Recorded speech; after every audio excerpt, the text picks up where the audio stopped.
Kevin Marcus Miller, Setbacks to Comebacks podcast. This episode is sponsored by allapproach.com. Welcome to Setbacks to Comebacks. You'll get there if you keep on going. You'll get there. You'll see the results. You'll see the success if you just keep doing. And I've learned that inch by inch is a cinch, yard by yard is hard. And so if we try to consume our dreams in one step, in one attempt, we're going to get overwhelmed. Get ready to meet an exceptional individual whose achievements defy limits. From the Paralympic Games to silver medals, Jeff's journey is a masterclass in determination. His successes extend beyond the field. Educator, author, and a trailblazer in his own right. His teaching style and innovative programs have captured global recognition. A mentor who turns dreams into reality, one step at a time. Hey, what's going on, everybody? This is Kevin Marcus Miller. Welcome back to another episode of Setbacks to Comebacks. Oh, I'm excited today because I have a real survivor, somebody who really has stood the test of time and has probably one of the most prolific comeback stories of all time. Okay, I'll just read like 3 or 4 of these bullet points because there's too many to read here. 2 times Guinness Book of World Records winner, author of the award-winning book Impossible Desire, Dream Do, 2004 Paralympic Games in Athens, Greece, silver medalist for the USA men's wheelchair basketball team. The list goes on and on. Ladies and gentlemen, I have the one and only Jeff Griffin. What's up, man? How you doing? Yeah, man, that was amazing. I like the energy, the excitement. I'm like, man, I'm even a little bit, motivated about what just happened there. I appreciate it, Jeff. How are you today? Doing great. Thank you for having me here. I love it. Appreciate you allowing me to spend some time with you and your audience. Kevin, I say that there is power in organized effort. So thank you for organizing this and allowing me to be here with you today. Absolutely, man. The feeling is very mutual. And to be honest with you, one of the reasons why I really wanted to have this conversation is because I feel, in my opinion, when two people with such dramatic, impossible beats the odds comeback stories come together, there's this telepathic thing that kind of starts to happen. It's like magic. So I really want people to see that and experience that firsthand, man. So right off the bat, I know you like peanut butter M&Ms because you said so before. I gotta ask, what were you eating when you were in Athens? Was your diet peanut butter M&Ms, or were you much more keto, or what was going on with the diet? What was your go-to snack when you were in Athens? They're at the Olympic Village. Their food court was open 24 hours. The leading sponsor was McDonald's. Some of my teammates were still in college. And so when they saw all you could eat McDonald's, I woke up one morning at 1 o'clock or maybe 2 a.m. and my roommate had just rolled down to McDonald's, came back with 12 apple pies and a couple of cheeseburgers. And he's like, "Hey, do you want one?" I'm like, "No, I don't." I'm like, "Come on." Oh, no. We are like elite athletes here. Right. When the free McDonald's, all you can eat free McDonald's is put in your face. I'm telling you, crack. It's tough. It's tough for those. But no, we stayed clean. I stayed clean, and with the USADA, United States Anti-Doping Administration, you got to make sure that you're eating and drinking clean, and so yes. It was, and I'm still doing that today. I'm like, nothing but water. That's what gets me through the day and cleanses me and gets me going. I love it. There you go. So, man, I actually didn't know that. So McDonald's, why would they sponsor? That's not a good move. Oh, it's a great move for them. I'm like telling you, all the other athletes were there. As soon as you walk into the food court, it's like, boom, McDonald's. And then you go in there and it's like all this wonderful food from all over the world. And I'm like, I'm going to the back. Where they have, they've carved these watermelons into these, art sculptures. And I'm like, well, I'm hanging out back here instead of up front with McDonald's. Oh, wow. That's crazy. I think for me, my go-to when I go to McDonald's, I like their breakfast. Sausage, egg, McMuffin. Yeah. Go-to. One of the things I wanted to really ask you, I have this concept after my first cardiac arrest, this feeling and this saying that I say to myself, And I'm really curious to know how this lands on you, if you feel the same way, given your story, and we'll get into that in a sec. I feel personally, after what I've been through, that life is not short. It's just urgent to those who choose for it to be. Mm. And the reason I say it that way is because if you're still thinking that life is short, that means you're still waiting for a reminder. Mm. You're not in the present. You're not living urgently because you haven't had something to anchor you strong enough to be in that present. How do you feel about that? Would you agree, disagree? I love it. You know, I get out on stage. I speak all over the world, Kevin, and then when I come out on stage, I address the elephant in the room about how good looking I am.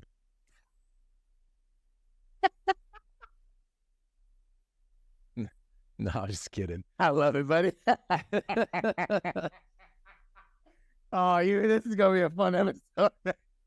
Yeah. And which elephant in the room? Because for me, when I do speaking engagements, my elephant in the room is that people, so I go like this, I go, raise your hand if you've had a cardiac arrest before. Okay, maybe 1, 2 people raise their hand. How about 10? Nobody raises their hand. No. Okay. So are you just waiting for you to have 10 so you know that you're living? Yeah, you're just waiting for something worse to happen. Oh, and then your grandma dies in the cancer, and now you're living with your purpose and urgently and with passion and intensity. Right? Same thing. And I love it. And so you know, I'm in a wheelchair. I went from 6'1" to 4'7". But what I do is, the question I ask is, you know, are you barely breathing and calling it a life? Woo! Meaning, you know, I come out and I'm like, hey, I'm grateful to be in a wheelchair, dissatisfied but grateful. And so I love what you're saying there. You're like, listen, you know, don't live life, you know, waiting for something to happen. Live it being urgent. So it's like flipping the switch and reframing things. It's like looking at things different. Like once I went from 6'1" to 4'7", I saw things different, you know, figuratively and literally. And I learned that different isn't always better, but better is always different. And so if we want to make things better, we're going to have to think different. And so it's just a matter of reframing and flipping the switch. And so I love what you're talking about there with this idea of living life urgent, you know, living life with purpose and with passion. Like, listen, I don't know when my 13th cardiac arrest is going to happen. I don't know when the next thing's going to happen.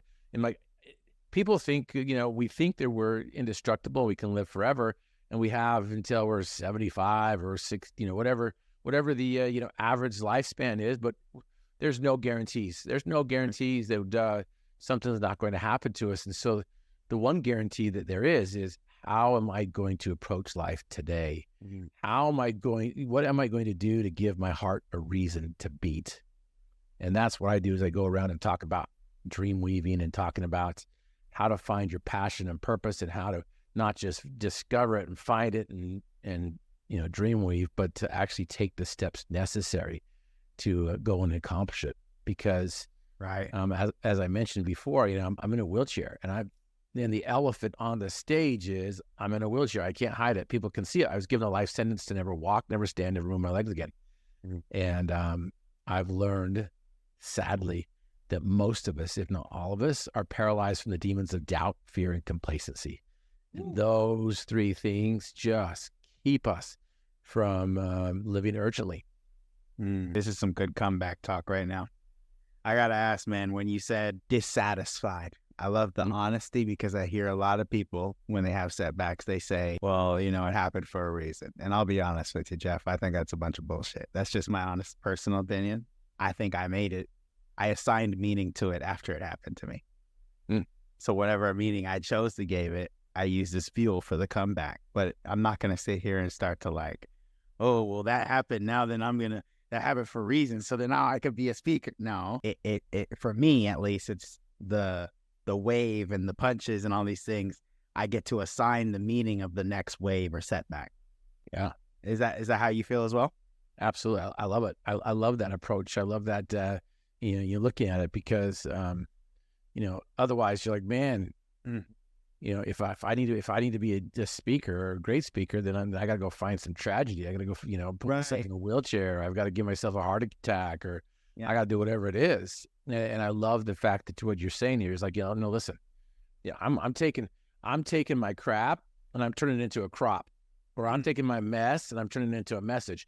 I'm defining. I am the master of my shit. And what's interesting is sometimes, you know, Our choices lead us to that mess, but it doesn't mean that we have to continue to make those same choices. We can flip the switch and reframe things immediately if we choose to.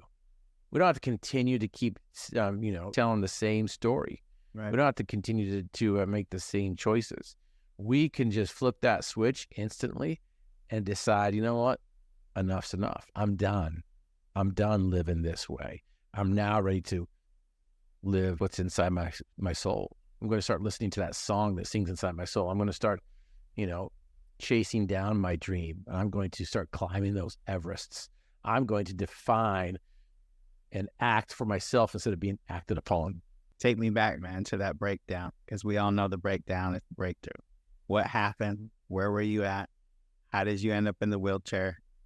Take me back to that moment. Yeah, absolutely. So, as a little kid, my dream was to play football in college. That was the song that sang to my soul. I know that most people don't have that same song, and that's okay. But here's what I've learned. We all have songs inside our souls, and we need to listen to it. Start listening to it again if you haven't. Start conducting and orchestrating that song that sings inside your soul. Start believing again in your greatness, because we all have greatness inside of us. And so that was my dream. I wanted to play football. And so I told some of my dream, and they laughed at me, and they gave me all the reasons why I couldn't. Like, Griff, you're too short, you're too slow, you're too white. I'm like, okay. Too short, too slow, too white. I'm like, okay. I'm glad you laughed at that, because some people are like, oh my gosh, I don't know if I should laugh or cry. Hey, brother, we got thick skin, you and I. If you can't handle a little bit, hey. Go somewhere else.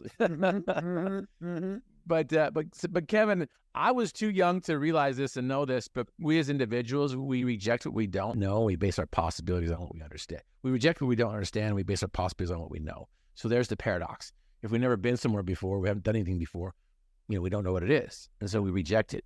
And other people base our possibilities on their limitations. And so fortunately for me, I didn't listen to these boo birds, but I continued to chase down my dream, and I would just play football all the time. And I got a letter from the legendary Hall of Fame coach, Lavelle Edwards, inviting me, the short, slow, white guy, to come play for his program. And I tasted the sweetness of success. I got to know what it was to be like to be on the big stage, to be on the field, not just in the stand, not just on the sideline, but to be in or on the field. And as leaders of success and successful leaders, we need to get people not just to the stadiums, but into that game, right? Into the game called life. And most people are just, living this. They're in the stands. They're in the stands. I was trying to think of the term that they're doing right now, like the virtual reality. They're just playing. They're just these. They're in meta or whatever, metaverse. Yeah, absolutely.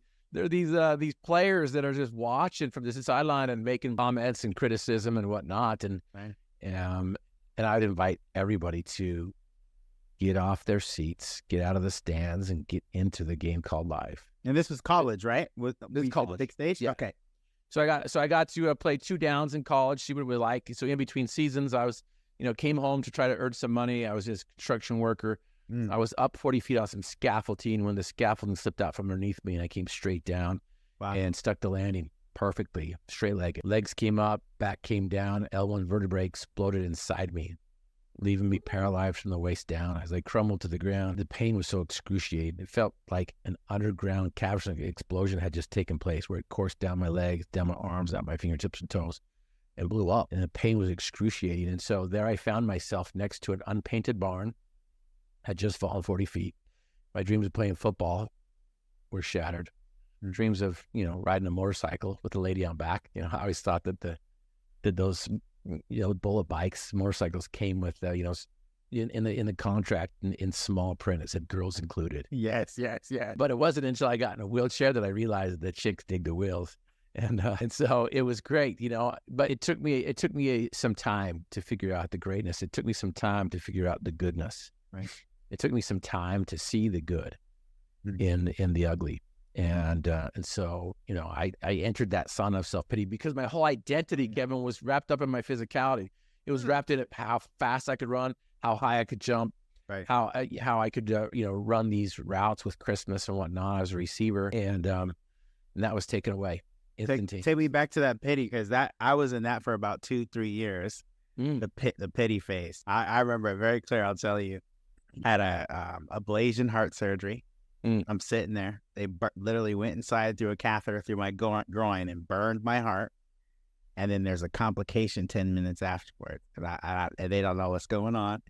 And now I'm shaking so fast, I almost kicked the nurse in the head. And so I'm sitting there shaking, and I'm like, oh, yeah, this is the breaking point. I can't ever go back to this. Take me back to that moment when you were like, oh, okay, yeah, this is too much. I need to know my limit. Absolutely. In fact, I call it the sauna of self-pity. I was wallowing in that syrupy, sticky sauna of self-pity because it took me 30 minutes just to put my pants on. Everything I did in just a few seconds was taking me minutes. And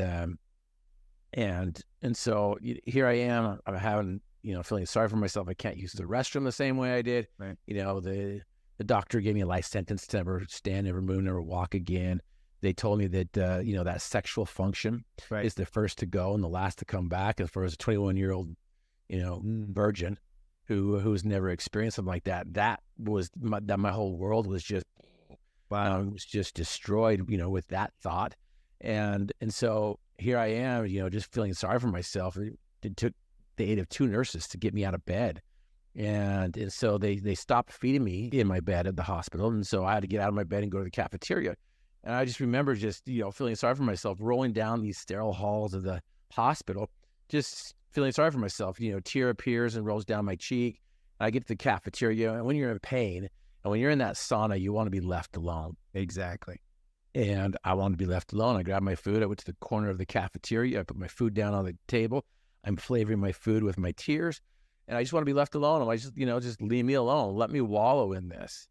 And, I was angry. I was, all these things that you're going through. There's even those moments where I'm like shaking my fist at God, shaking my fist at myself, shaking my fist at everyone else. I'm like, just leave me alone. I'm like, no one would want to be around me. I didn't want, like today, I would not want to be with me back then. And I put my tray on this table, and all of a sudden, as I'm flavoring my food with my tears, this tray pops in front of me, and I look up, and there's this guy sitting in front of me, and I'm about to tell the guy to go take a hike. And this guy asked me a question that set me free from my prison, that set me free from this sauna of self-pity, that helped me flip the switch and reframe things. And here's the irony, Kevin. The guy sitting across from me was a prisoner who was doing rehab at the hospital. And this prisoner asked me a question that set me free from my prison. And sometimes we look at these individuals, these people who are like, supposed to be worthless, right? Supposed to be, they can't give anything to society or whatnot. They can't be rehabbed, can't be rehabilitated or whatnot. He asked a question that changed my life. He was lifting weights in the prison, had an aneurysm in the brain, paralyzed on the right side of his body, couldn't speak. So in his slurred speech, he asked the question that changed my life forever. He's like, "Why are you crying, dude?" And I'm like, "What?" He's like, "Why are you crying, dude?" And I realized the question he was asking me. The question he was asking me was, "Why are you crying, dude?" And that question just snapped me out of my pity party. It helped me exit that sauna of self-pity. And I started to look around, and I'm like, why am I crying? I saw a guy down the table who was paralyzed from the neck down. He had a halo screwed to his skull. He couldn't even move, couldn't even feed himself. He was dependent on everybody for everything. And here I can't feed myself. I can grab my tray, I can do whatever I can do. But, and then the guy next to him was paralyzed from the neck down as well. But he had some movement in his arms, so they taped a fork to his fingers and thumb. Wow. And he's struggling to get that fork to his mouth. And by the time he got the fork to his mouth, the morsels had fallen off, and he was barely eating. He was struggling just to get a tiny bite. And here I am being able to shovel whatever food into my face that I want. And so that question just snapped me out of my pity party, helped me exit that syrupy, sticky sauna of self-pity, and I've never been back. I've had some low days. I've had some difficult days. I've had some, hard days, but I've never had that pity party like I did back when I first broke my back. And to this day, I've learned from that day forward, I've learned to focus on what I can do instead of what I can't do. And that made all the difference in the world. Wow. I can get my food. I can roll down the halls. I can transfer, even though it's taking me forever. I can put my pants on. I can do a ton of things. And so I started to live my life with that perspective that I can still do this. Right. It may be harder, it may be, more difficult, but I can still do this. That's how I was able to be the youngest trust manager at the bank. It was how I was able to, take my first step. To this day, it's been almost 30 years, but now I can take that step forward. I can get out of my chair and I can walk across the stage with swagger, and I can climb mountains. That's how I was able to get the 2 Guinness World Records holder. That's how I was able to be the 4-time MVP of the wheelchair NBA All-Star. That's how I was able to get to the Athens. That's how I was able to do all these things. That's how I was able to teach other people how to do that as well. And that's my greatest accomplishment, in my opinion, is to be able to teach and duplicate this process to other people who believe that it can't be done, who have been paralyzed in the past from these demons of doubt, fear, and complacency. And so that's where I was nearly 30 years ago. And this is where I am right now. And a journey of 1,000 miles begins with one step. So what step are you going to take? Are you going to take a look at life with some urgency? Are you going to look at it in a different way? Are you going to be grateful for what you have, but perhaps dissatisfied, wanting more, and knowing that you're able to give more? And so again, it's just beautiful. Life is so beautiful. It's like, are we barely breathing and calling it life, or are we living a life that takes our breath away? Man, I could cry right now. Seriously. You're giving me a lot of encouragement right now. I was actually, I don't think I told you this, but I had a cardiac arrest about 5 weeks ago. So just hearing you say this right now, man, it's helping me. Thank you. Yeah. Thank you. Thank you. Thank you for sharing your message while you still have it in you. Thank you. And knock on wood, right? I'm not predicting anything here, but how many times that would be 13, that one. Yeah. Yeah. How many times do people go to their grave with their songs still inside them? And we don't want that. And I love the fact that you're living life with urgency, and that you are conducting that song that sings inside your soul. You're helping other people. You're sharing that message, that song that resonate with other people. There's 8 billion people in this world, and not everyone's going to hear your message or want to hear the song, but there's people out there that need to hear it and are hearing it. And I just, again, hats off to you, Kevin, for allowing me to be a part of this journey that you are on. I just love the fact that you're living life to the fullest. Thank you, man. I received that. Thank you for saying that, man. Man, this is special, man. Real talk. I really appreciate this. Like, this is something I really, when it's all said and done, these are probably the moments I'll remember the most. Some of these conversations with other survivors like this, because that's how we connect. Because unfortunately, you know this, sometimes you can't connect the same way with people that haven't had the same type of experience. So there's kind of a disconnect sometimes. And so it's a privilege, really, when I get to connect with someone who gets it. And I love how you use the word "get it." I was in Tallinn, Estonia, speaking at Mindvalley University just last week, and I had a person come up to me, and they wanted to relate with me, and they're like, "Yeah, I was in a wheelchair for 2 weeks. I had sprained my ankle, and so I can relate." And I just smile. I'm like, all you can do is smile, brother. Sprained ankle, in a wheelchair for 2 weeks. Yeah, man, you can relate. Absolutely, man. And so I just look at them and smile. And I'm like, you know what? Thank you so much. Thank you for coming up here and sharing that. Because here's what I've learned, Kevin. Here's what I've learned. I've learned that all pain hurts, and I don't want to diminish anybody else's pain by sharing my story or talking light about this person, because they are in pain. And I've learned that all pain hurts, no matter the size. But at the same time, I'm like, don't come up to me and say that you can relate if you haven't broken your back. You sprained your ankle. Let's start there. Maybe the minimum is 14 days in the hospital.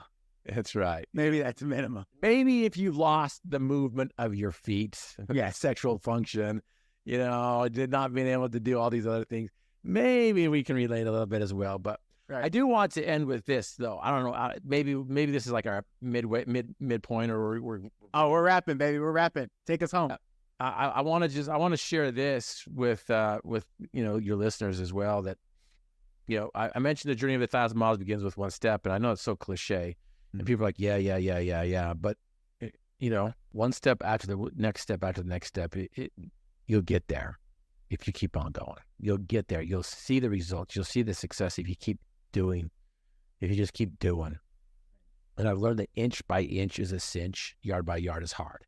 And so if we try to consume our dreams in one step, in one attempt, we're going to get overwhelmed. And so I would just invite your listeners to take it inch by inch. And that success, is a 3-part series. Number one, it's KFC. It's not the Kentucky Fried Chicken, the finger licking good, but it is finger licking good. Success is finger licking good once you identify and understand it and know it and duplicate it. And it's just simply KFC. Know, finish, celebrate. Number one, you got to know what you want. Number two, you've got to finish what you start. And number three, you got to celebrate the process. And perhaps just knowing what you want is enough, because most people don't know what they want. Majority of us know what we don't know what we don't want. And so just figuring out what you want is a reason to succeed, a reason to celebrate. And so, we have what we call dream weaving. A lot of people are out there saying you need to have your why. You got to know your purpose. You got to have your dream. You got to have all these things. Right. Simon Sinek says, you got to know your why, but he doesn't teach how to discover your why. And we have a very, very simple process to do that. It's called dream weaving. 10 minutes is all it takes. Most times, the first time that we work with people, it takes about an hour to 2 hours to kind of unpack it all.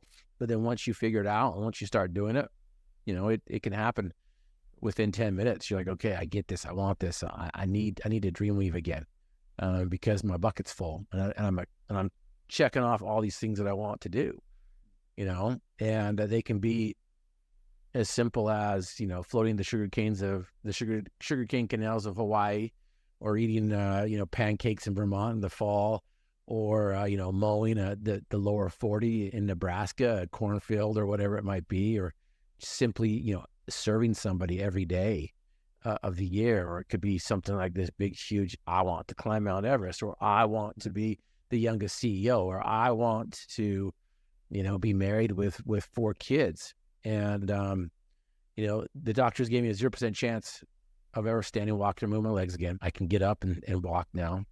Woo! In fact, I climbed the mountain right there behind my house. It's 9,711 feet. It's called Mount Ben Lomond. Took every step to the top. And so I'm taking steps forward. Some of the experts gave me a 0% chance of having kids. So I guess the first function to go, last to come back. Some of the experts gave me a 0% chance of getting married. Not because of my wheelchair, but just because of who I am. But my wife and I have just celebrated 26 years, and we have 4 beautiful biological kids. Ain't that something? And so the reason why I share this isn't to brag, isn't to seem impressive, but it's to impress upon the listeners and the watchers that they have the ability. They truly have the ability to achieve their dreams and desires. If I can, the short, slow white guy, then you can. If I can, yes, you can. And again, I just want to make sure everyone understands that they stop listening to that critic. And the number one critic may be our own selves that's saying that we can't do it, but we can. We can. We can if we work together with a team. And for me, the greatest team member in my life is the great I am. That's how I've changed the impossible into the possible, is just to include the great I am in my life. And so anyway, Kevin, I appreciate this opportunity to be here with you today and with this short amount of time that we spent with each other. And hopefully there was value given. Ladies and gentlemen, spoken like a real pro. Jeff Griffin, ladies and gentlemen. If you're looking for support in your journey and unlocking your potential and finding a way to keep taking that next step, Jeff has programs available, okay? All you got to do is Google him. Don't be lazy. Just give him a Google. You'll find everything you need. Jeff, thanks so much for being on Setbacks to Comebacks. Thanks for watching Setbacks to Comebacks. We'll see you next time.